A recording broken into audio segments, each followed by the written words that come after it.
Hi, everybody. Happy Monday, and welcome back to Live Weather Impact on WCNC Charlotte. I am meteorologist Brittany Van Voorhees, and I hate to be the bearer of bad news, but you're stuck with me all week because Chief Meteorologist Brad Panovich is at a conference out in Tahoe. He's going to bring us back a lot of good stuff from that conference. I'm excited to hear about it, but that means Monday through Friday. It's going to be myself and Tim Buckley basically every single day. With that being said, this morning, big changes, just kind of like the difference between seeing myself and Brad on this show. Temperatures, oh my goodness. James, were you cold this morning? I was. I had to be at a bus stop at 7 a.m. and it was cold and dark, and I'm ready for June. I'm like, well, the second semester of school just started, so I feel like it's a little early to be excited about June. But hey, at least Theo is very, very, I feel like he's very aware. He likes the weather, so at least you guys can talk about it. I also bring light out to the bus stop because all the kids are standing in the dark, and that makes me very nervous. Oh, that's so nice of you. Hey, I'm sure the other parents really appreciate it. Probably, too, if you brought some extra jackets for their kids who forget them at home or school, because I felt like my sister did that all the time. I remember my own jacket. That's true. Okay, well, back to the forecast. 26 degrees was this morning's low.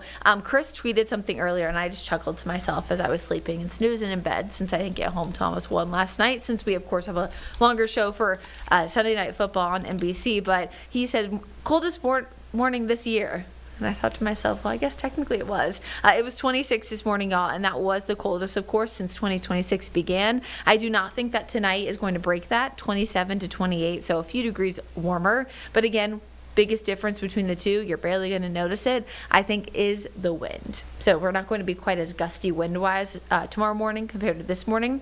Current temperatures out there, 45 here in Charlotte, 36 in the mountains. They are dealing with a slight wind chill, as are we here in Charlotte. But I don't necessarily think, again, 45 versus 42, you're really going to notice that difference. I think it's cold across the board and not necessarily dangerous cold at this point, but I think that we're just not as used to it, right, as we normally are used to the 20s, because it's just been so warm over the past few weeks.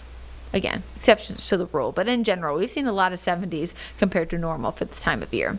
So 27, the official low overnight, but you can see a lot of big changes for the upcoming week. In fact, we talk a lot about the roller coaster ride it is, the ups and downs of living here in the Carolinas and dealing with the weather, and this week is going to be one of those big rides. We have one big, strong dip in the jet stream that comes in Wednesday and Thursday, another one heading into the second half of MLK weekend, which of course is this upcoming weekend, and even a potential another one, 22nd and 23rd. So there will be a lot of changes both with the lows and the highs. Something I noticed putting this graphic together was there are more high temperatures below average than above, which is just not something that we've seen lately. So I think that especially Thursday afternoon, high of only 39 is going to be a bite. It's going to be nipping at you, I think, for sure.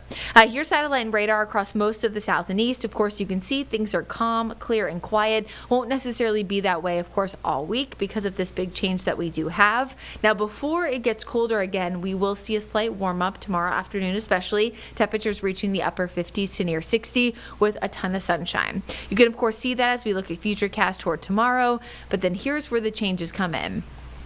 And we're going to spend a little bit more time talking about this just because we did discuss this Friday, and I was discussing this too over the weekend, of course, on social media, on WCNC Charlotte. But this first dip in the jet stream, we were watching some signals, right, that there could be a few snow flurries in not only the mountains, foothills, but even right here in the Charlotte area. Now, last night, I discussed the fact that chance was diminishing, and at this point, I think that chance for Charlotte specifically is virtually zero. We really have no substantial model support at all at this point, even though some of them were previously flip-flopping. But another big thing that I'm noticing over the last 24 to even 36 hours is this front looks to come in quicker. And why that matters is that if the front comes in quicker, that means the moisture comes in quicker, meaning we're not seeing that alignment of the cold air and the moisture at the same time. So here's Wednesday, 6 a.m., starting to see more clouds build in, temperatures reaching the 50s here in Charlotte Wednesday afternoon. But look at that.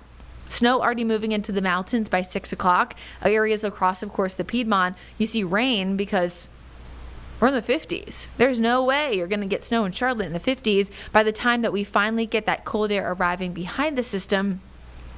At that point, it is too dry for anything to happen. So this first chance, right, that we were keeping a close eye on, again, I think in Charlotte, it's a 0 at this point. That does not necessarily mean we won't see any snow, because the mountains are going to see some. And in fact, they need a lot of it. James, I was looking at the data when I was updating our ski reports, which I'm going to show in just a second. And some of these were like half the amount of snow that was on the ground like last February. So a lot of these areas really, really, really do need snow. Here's a beautiful place. Look at that, Blowing Rock. Still Beautiful. all lit up with Christmas lights. Yeah, honestly, I feel like why not, right? Mm-hmm. You know, a very wise woman once wrote a song that said you could keep the Christmas lights up till January. And her name is Taylor Allison Swift. So there you go. Case closed.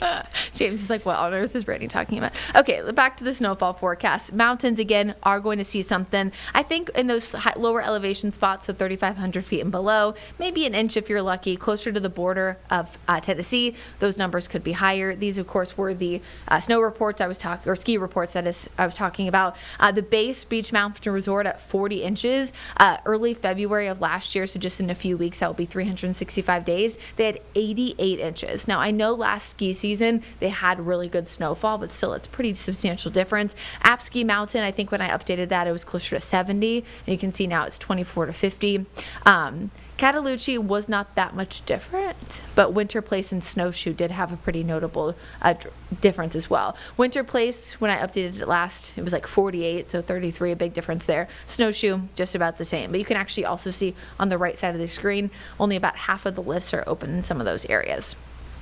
So let's talk snow. So we know that because, of course, this thing is slowing down. We're not expecting snow at this point here in the Charlotte area. I did look back at our snow seasons over the past 10 years. I was doing this during the early newscast. And of course, we did have 2 seasons, as we know, 2022, 2023, 2023, 2024, that saw nothing. Finally got some measurable snowfall last winter. Technically, the snow season is winter, so December, January, February. So as you see there, for this year, this does not include that trace that we saw back in November. But of course, we'll talk more about the forecast here coming up with Tim Buckley in about 2 minutes.